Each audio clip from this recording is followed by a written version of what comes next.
The 2011 Super Outbreak is by far the most devastating tornado event in recent times, completely destroying dozens of communities across multiple states in the southeast. But one tornado is remembered particularly for the sheer impact it had on the people of Alabama.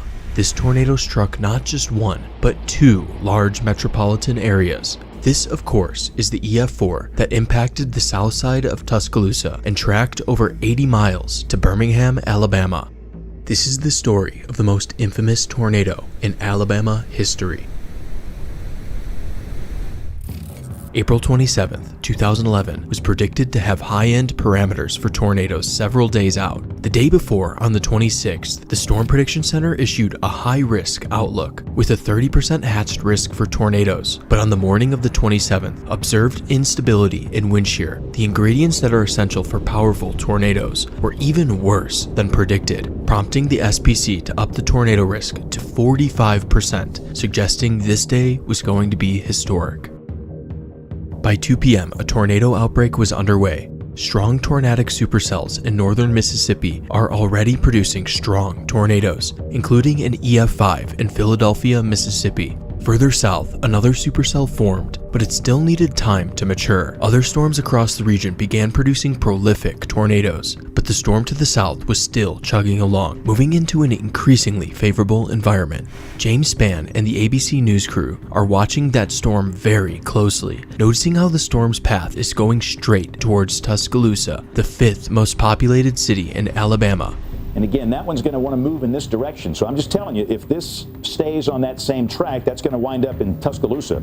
It's not long until those fears are realized. By 4:30 p.m., a tornado touches down just northwest of Union, Alabama. Damage is initially quite sporadic, with patches of trees being brought down. As the tornado crosses Wesley Chapel Road, only moderate damage is inflicted, but the tornado is rapidly intensifying as it approaches the small town of Foster's, Alabama. Fortunately, the only structure to experience the strongest winds is an old warehouse, but the tornado is quickly moving towards Tuscaloosa. The tornado was caught on camera by John Oldshoe, a storm chaser live streaming for ABC, but his live stream is cut off as the tornado crosses Black Warrior River. The ABC tower cam then focuses on where the tornado should be. Through the haze and rain, the tower cam appears to show that the tornado has lifted. Seems like Tuscaloosa might have just dodged a bullet. Unfortunately, the tornado is only just getting started. Look at the debris in that. Zoom in tighter, Jason, if we can go in tighter. Look at that. Goodness gracious. This will be a day that will go down in state history. And all you can do is pray for those people. James Spann delivers an ominous message, communicating to the people of Tuscaloosa the urgency of the situation. This is a large, violent tornado coming up on downtown Tuscaloosa. Be in a safe place right now. The live broadcast shows the large, multi-vortex tornado quickly intensifying, taking on the shape of a wedge, a visual cue that the tornado is extremely powerful. As the tornado moves into the outskirts of Tuscaloosa, it clips the Liberty Recycling Center and a small community on Friday Circle, throwing shipping containers and damaging homes. As the tornado crosses this area, power lines are snapped, causing a power loss to much of Tuscaloosa. Before we go any deeper, I want to tell you about Displate. Displate is the perfect way to show off your unique passions. With over 2 million designs, they have a design for every one of your interests, including Tuscaloosa. Unfortunately, I don't own a home, so I can't really drill into my walls. But I still had this big blank wall I wanted to fill, so Displate was absolutely perfect for me. The plates are extremely high quality and look great. They're never gonna crinkle like a poster. Displate has genuinely perfected what they're doing. And just like that, my blank wall was filled with really cool art of things I'd care about. Like my Subaru Forester, which is kind of a repeat character on my channel. And of course Tuscaloosa, the topic of this video, so I had to include it out of respect. I also got a design of the F-15, which is what I worked on before I started doing YouTube. And while these are cool, I also wanted something a little bit more lighthearted, so I got bold and brash. But wait, there's more. While browsing their website, I found a design that was basically made for me. So I hung it up right over all my storm chasing gear. To get the very best discount possible, use my code RISKCHRIS at checkout. Although the tornado is now entering town, the exact path of the tornado is still unknown, but it appears as if the tornado is aimed directly at the University of Alabama, which is truly a worst case scenario because thousands of students could be caught in this extremely violent tornado. I don't want to be so specific with this one. Again, based on the size of this, if you are in the city limits of Tuscaloosa or on the campus of the University of Alabama, stay sheltered. A man recording the tornado captures the moment a substation is struck, causing another massive power flash. Debris can be seen flying into the vortex as an industrial district is shredded into pieces.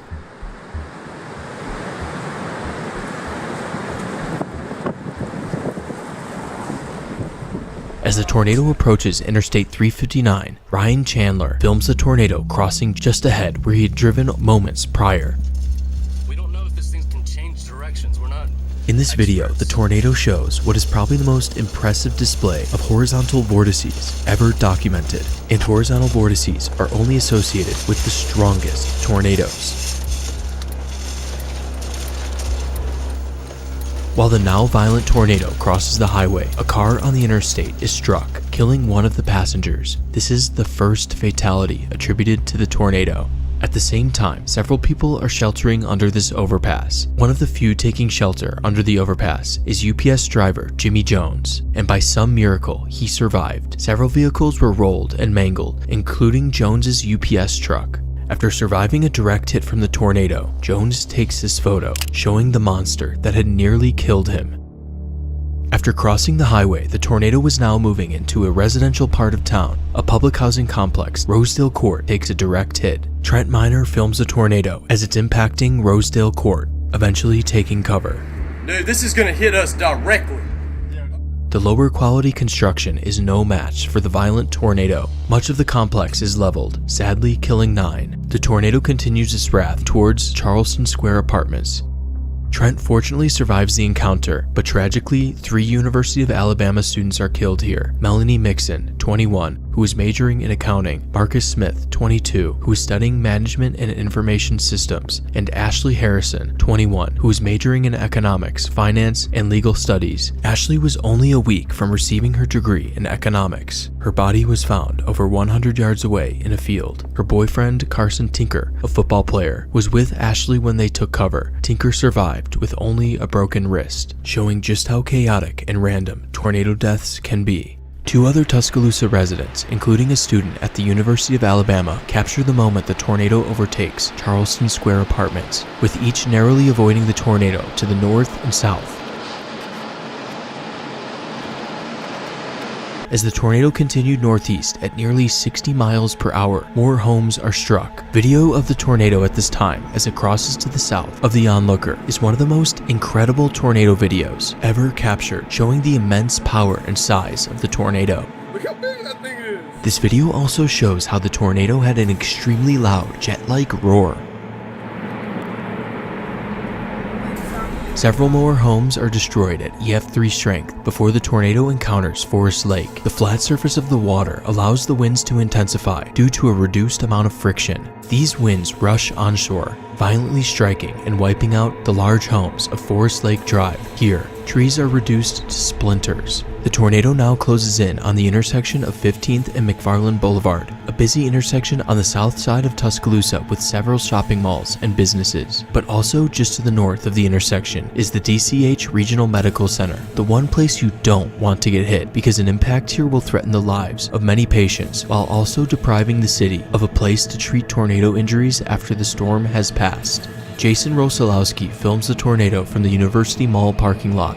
Unable to comprehend what he is witnessing, he continues to record, capturing what is probably the most iconic tornado video from this day.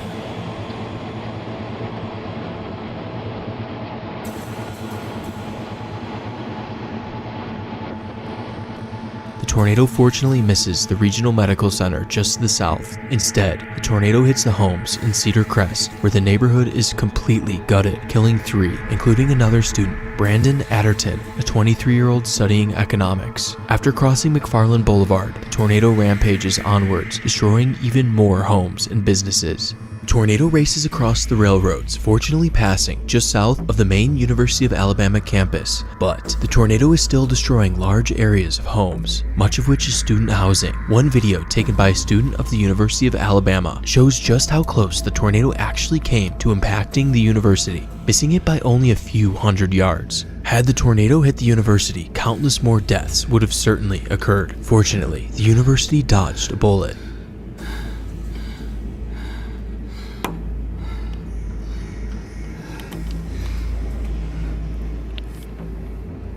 After passing just south of the university, the tornado is now moving towards the eastern side of Tuscaloosa, sweeping through Beverly Heights, killing 3, including another student, Danielle Downs, a 24-year-old who was studying social work. Inside one of the buildings on University Boulevard, Gomez Perez is filming the darkening skies while everyone else inside is oblivious to the approaching danger. Within seconds, all hell breaks loose as the core of the tornado passes overhead. The core of the tornado now approaches Chastain Manor, a residential apartment complex for senior citizens. It impacts the southeast corner of the complex, completely sweeping away the top floor of the entire east wing, scattering debris in the adjacent valley. To the south of the apartments, the clubhouse sustains even worse damage, as it is completely swept off of its foundation. Damage surveyors who analyze the path for clues into the true intensity of the tornado identify this location as the most violent section of the damage path. 3 different survey teams analyze the damage here. 2 of the teams conclude that the damage is high-end EF4. The 3rd team concludes that it was actually indicative of EF5 intensity. Outvoted 2-1, the damage in this area is assigned a rating of 190 miles per hour, high-end EF4. After impacting Chastain Manor, a mobile park home takes a direct hit from the core of the tornado, reducing 80% of the park to piles of debris. The homes on Elm Drive are the last building struck in Tuscaloosa, but it's still going strong. The tornado crosses Hurricane Creek, where there's a 100-year-old steel bridge spanning 570 feet across the creek. The bridge is held up by massive 35-ton trusses as the core of the tornado passes directly overhead. The trusses not only buckle, but are tossed sideways, including one which is pushed uphill over 100 feet. The rest of the bridge collapses into the valley below. The single point of damage cost the Alabama Southern Railroad nearly $5 million to repair. Again, this is the storm that produced all the damage in Tuscaloosa. Large wedge tornado, a mile wide.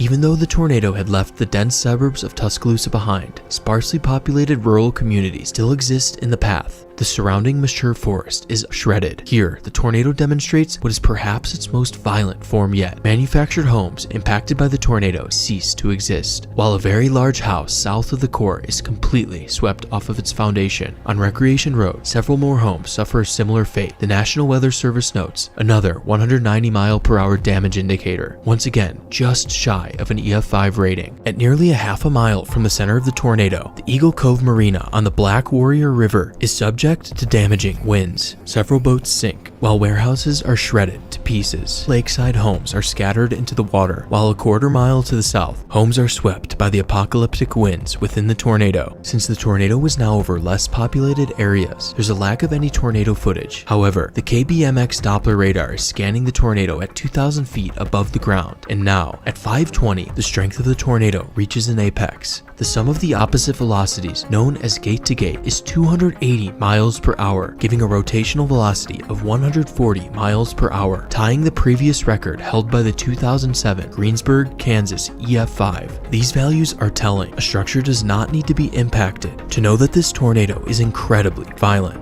Fortunately, there are very few homes in this area. However, there are many mines that dot the landscape. One person who is currently working at a mine is James Johnson. At 5:24, he begins recording the tornado 7.5 miles to his west. While James is recording, a home is swept away into the valley, sadly killing Judy Sherrill. Johnson continues recording as the tornado closes in, now less than a mile from the mine in which he's working. In Johnson's video, the sheer power of the tornado is evident. It almost appears as if the entire mesocyclone of the storm has dropped to the ground. The thought of such a tornado returning to heavily populated areas is a complete nightmare, and unfortunately, this nightmare is about to come true. The tornado's sights are now set on the city of Birmingham. This is coming right up here toward the Birmingham, right toward downtown Birmingham.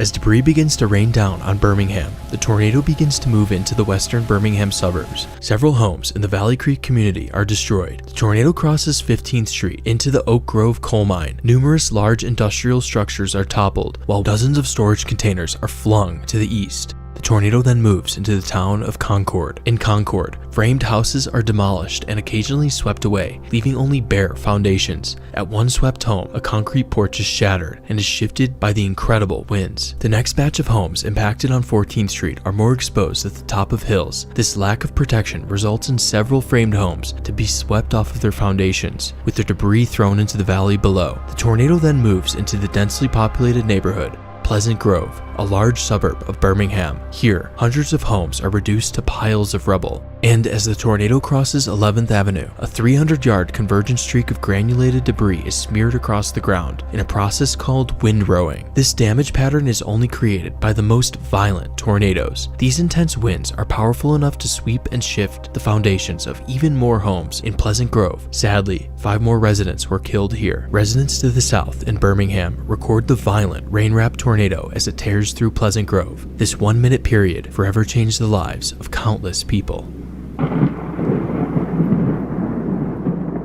After ravaging Pleasant Grove, the tornado shows another incredible display of its strength. A collection of rail cars, each weighing nearly 36 tons, are lofted into the air. One car is moved over 100 yards from its original position. The amount of power needed to throw a massive rail car is hard to imagine. The tornado's power is shown yet again as 2 large warehouses are completely swept from their foundations. However, the smaller core was now struggling to maintain itself, inflicting less severe damage to a water treatment plant and several warehouses. But still, the tornado refuses to die and surges back as the tornado enters the town of North Pratt and Smithfield Estates. Many homes suffer damage as the tornado crosses Highway 78. The industrial area of Hooper City is hit before dozens of homes have their roofs torn away. But as the tornado crossed I-22 and I-65, it was dying. The tornado musters up just enough power to inflict roof damage to a few more homes, but soon after, the tornado is gone. Even though the historic tornado had lifted, the storm that birthed this monster was still ongoing and would go on to produce several more tornadoes, including another long-track EF4. And that was just one storm. Across northern Alabama, Georgia, and Tennessee, dozens of tornadoes were ongoing, destroying homes and businesses, while injuring and killing hundreds of people who were completely powerless in this situation. This day was truly a tornado apocalypse. In the overnight hours, the system that spawned these tornadoes would pass, and the chaos in the southeast would come to an end.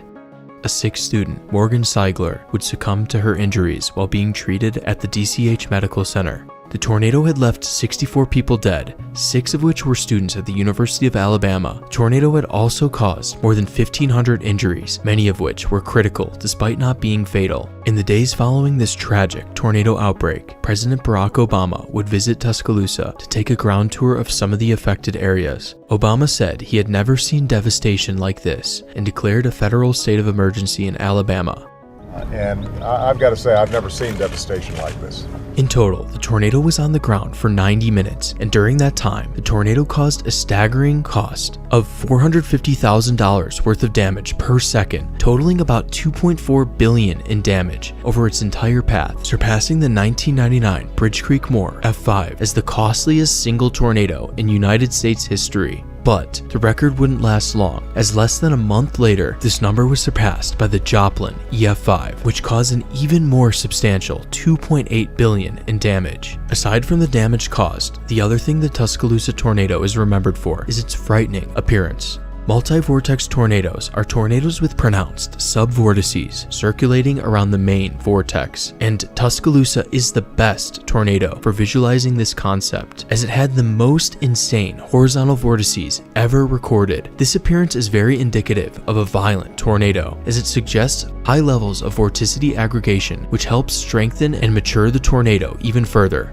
The final rating of EF4 assigned to the Tuscaloosa tornado is still a source of controversy, as one of the survey teams suspected EF5 damage. But the thing is, just by looking at satellite imagery of this tornado, fully swept homes were few and far between. Personally, I believe this tornado had winds right around 200 miles per hour. If this tornado was ever solidly above the EF5 threshold, It likely happened between Tuscaloosa and Birmingham because this is where there was the widest swath of tree damage, and also this is where radar showed the highest winds within this tornado. However, it didn't produce solid EF5 damage for one reason. At an average speed of around 60 miles per hour, it simply didn't have enough time to produce the highest level of damage compared to a slower moving tornado, which is much more destructive. Ultimately, the tornado was given a rating of high-end EF4 with winds at 190 miles per hour.